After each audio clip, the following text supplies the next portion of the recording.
ये साला दुख का ही खत्म नहीं होता वे। इतना मेहनत करके लोवेस्ट डाल के टेंडर लो, टेंडर लेने के बाद पैसा अरेंज करो उस काम को करने के लिए, काम कंप्लीट करने के लिए क्वालिटी मेंटेन करो, और क्वालिटी मेंटेन भी हो गया, प्रोजेक्ट कंप्लीट भी हो गया, पूरा मेजरमेंट फाइनलाइज हो गया है, फिर भी बिल पास नहीं होता। तो यदि आप कॉन्ट्रैक्टर हो, बिलिंग इंजीनियर हो, या एई या जेई हो, तो ये वीडियो आपके लिए। स्वागत है आप सभी का, मैं पुष्पेंद्र प्रताप सिंह। एक बात बहुत इंपॉर्टेंट है कि गवर्नमेंट प्रोजेक्ट का एक कड़वा सच है, यहां काम होने से पेमेंट नहीं मिलता, यहां पेपर वर्क स्ट्रांग होने से पेपर मिलता है। मतलब कि payment are unlocked by paper work, not by completion of work.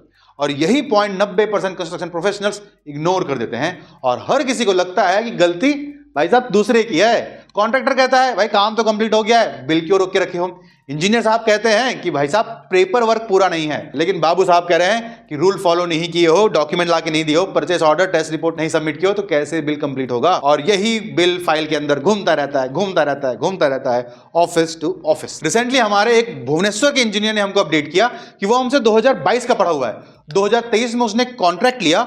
वो कॉन्ट्रैक्ट लेने 8 लाख रुपए का कॉन्ट्रैक्ट था, वो मात्र उस 8 लाख रुपए का कॉन्ट्रैक्ट करने के लिए उसका 1 लाख रुपए का बिल होल्ड हो गया और 60,000 रुपए की पेनल्टी लग गई।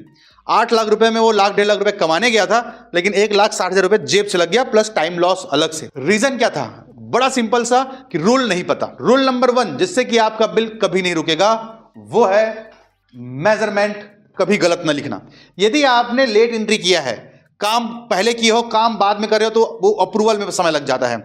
यदि आपने ओवरराइट कर दिया है, जो भी मेजरमेंट में लिख रहे हो, यदि काट रहे हो, उसको काट के वहीं सिग्नेचर कर दो कि आपने काटा है, डोंट ट्राई टू ओवरराइट। और यदि आपने सिग्नेचर नहीं लिया है मेजरमेंट, देखो गवर्नमेंट टेंडर पे जो जेई होता है वो मेजरमेंट अप्रूवल करता है, जो एई होता है वो रेट और क्वालिटी अप्रूव करता है, जो ऑडिटर होता है वो कैलकुलेशन अप्रूव करता है, जो टेक्निकल डिवीजन में बैठे हुए हैं, जो ऑफिस में एई बैठते हैं, वो आपका test report, invert register report, आपका मटेरियल का थियोरिटिकल और प्रैक्टिकल कंजप्शंस, ये सारे मतलब रिकॉन्सिलेशन एक्चुअली चेक करते हैं वो। इसके बाद जाता है एग्जीक्यूटिव इंजीनियर के पास, वो आपका बिल पास करता है, फिर क्लर्क और एडिटर से होते हुए आपका चेक आपके हाथ में आता है और आप जाके बैंक में लगाते हो। लेकिन यदि मेजरमेंट बुक ही पहली लाइन पे गलत हो गया, मतलब एमबी गलत, तो काम जीरो। जो काम किया उसको मेजर करना है। अब यहां पे एक और पॉइंट निकल के आता है, जो आपको काम दिया गया था करने के लिए, आपने वही काम किया है as per the BOQ item, या फिर आपने एड ऑन आइटम काम किया है। मतलब कि नो अप्रूवल नो पेमेंट।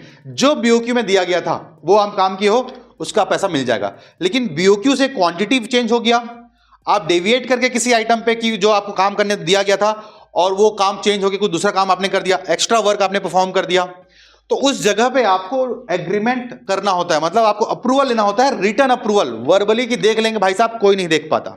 यदि रिटर्न अप्रूवल नहीं है तो पेमेंट नहीं होगा, चाहे आप मेजरमेंट लिख भी क्यों ना दिए हो। एक्स्ट्रा आइटम का, डेविएशन का आपको अप्रूवल होगा, तभी जाके पेमेंट एक प्रोसेस में होगा, हर एक डॉक्यूमेंट के साथ। फॉर एग्जाम्पल, आप पेंट कर रहे हो, आपने पेंट का मेजरमेंट कर दिया है, लेकिन यदि आपने उसका सील पैक्ड बॉक्स नहीं शो करवाया था पहले, काम होने से पहले, और काम होने के बाद आपने टोटल मटेरियल कंजप्शन का क्वांटिटी रिकॉन्सिलेशन के साथ वो खाली बाल्टी सबमिट नहीं किए, तो भी आपका पेमेंट रुक सकता है। रीजन, मेजरमेंट के साथ साथ मटेरियल कंजप्शन रिपोर्ट भी आपको सबमिट करना होता है। Documentation is very important. मतलब कुछ लोग ये सोचते हैं कि बिलिंग का मतलब क्या है, मेजरमेंट लो, रेट से मल्टीप्लाई करो, बिल बन गया। नहीं रे भाई, गवर्नमेंट बिलिंग का मतलब है आपको जस्टिफिकेशन देना होगा हर एक वर्क का। मोड ऑफ मेजरमेंट यदि आपने कुछ सेलेक्ट किया है तो उसका डीएसआर में रेट है क्या, मतलब आपके एसओआर में रेट है क्या, और एसओआर में रेट नहीं है तो आपने उसका रेट एनालिसिस रिपोर्ट सबमिट किया है क्या। प्रूफ देना होगा कि आपने वो काम किया है। जैसे एक्सकवेशन के समय पे यदि आपका ग्राउंड अंडुलेटेड है तो आपको एनजीएल का रिपोर्ट, फॉर्मेशन का लेवल्स रिपोर्ट सबमिट करना पड़ेगा। हो सकता है यदि आपने क्लोज टिम्बरिंग वर्क, मतलब जो सोरिंग कहते हैं, गड्ढे में एक्सकवेशन के समय सब सपोर्ट देते हैं, या फिर आपने एंटी टर्माइट ट्रीटमेंट किया है, तो करने से काम नहीं होगा, आपको पूरा प्रूफ देना होगा। अप्रूवल, अपने जो साइट इंचार्ज है उनका अप्रूवल नहीं होगा तो पेमेंट नहीं होगा, प्रूफ देना होगा। और रूल कंप्लायंसेस हर एक पार्ट के लिए, चाहे आप एक्सकवेशन कर रहे हो, चाहे आप पेंटिंग कर रहे हो, तो जितने भी इस इंटरमीडिएट वर्क में प्रोजेक्ट कंप्लीशन में काम आते हैं, सबका आईएस कोड के हिसाब से ही मेजरमेंट करना होगा, या फिर आपके स्पेसिफिक एसओआर में जो रेट का यूनिट दिया हुआ है। For example, full thick wall का यूनिट होता है रेट पर क्यूबिक मीटर, लेकिन वहीं पे आप ब्रिक वर्क का हाफ थिक वॉल, 4 इंची वॉल की बात करते हैं, तो वो होता है हाफ थिक वॉल का रेट पर स्क्वायर मीटर। दोनों का मोड ऑफ मेजरमेंट अलग है। आप एक को वॉल्यूम से मेजर करते हो और एक को एरिया से मेजर करते हो, लेकिन ये डीएसआर में है। जैसी और किसी स्टेट का एसओआर पढ़ोगे तो हो सकता है हाफ थिक वॉल को भी वो वॉल्यूम में कैलकुलेट कर रहा होगा। इसका मतलब ये नहीं है कि अमाउंट कम मिलेगा या अमाउंट ज्यादा मिलेगा, मैटर है रेट एनालिसिस कैसे हुआ था।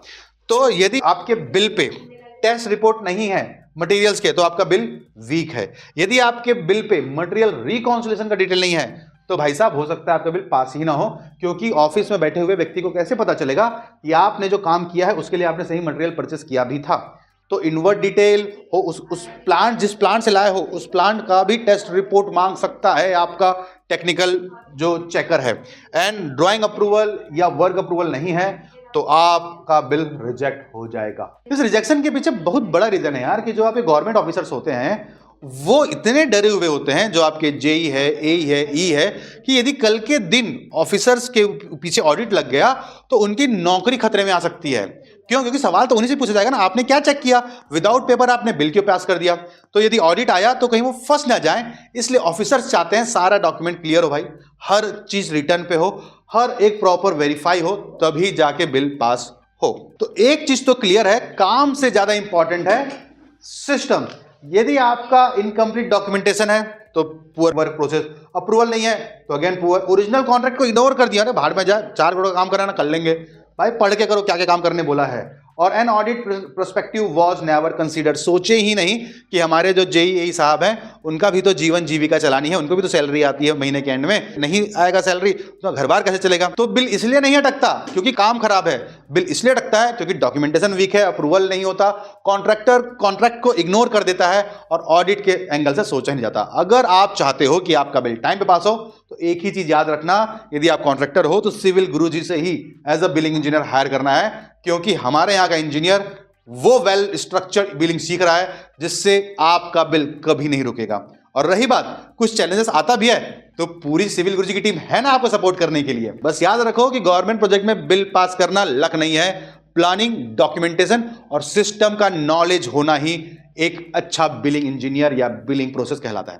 अगला वीडियो में बात करेंगे मेजरमेंट बुक कैसे लिखते हैं, क्या ऑब्जेक्टिव होता है, रनिंग अकाउंट बिल बनाते वक्त क्या क्या चीज ध्यान देना चाहिए, कौन कौन से डॉक्यूमेंटेशन आपको जरूरी है, सब स्टेप बाय स्टेप हम लिखेंगे। नीचे कमेंट करके बताओ आपको कौन सा वीडियो पहले चाहिए। जिस भी वीडियो में 20-30 कमेंट आ जाएगा उस टाइटल पे, तो हम उस टाइटल को सबसे पहले लॉन्च करेंगे। मिलते हैं पूरे जोर से जुड़ने के साथ अगले वीडियो में, तब तक के लिए जय हिंद, जय भारत।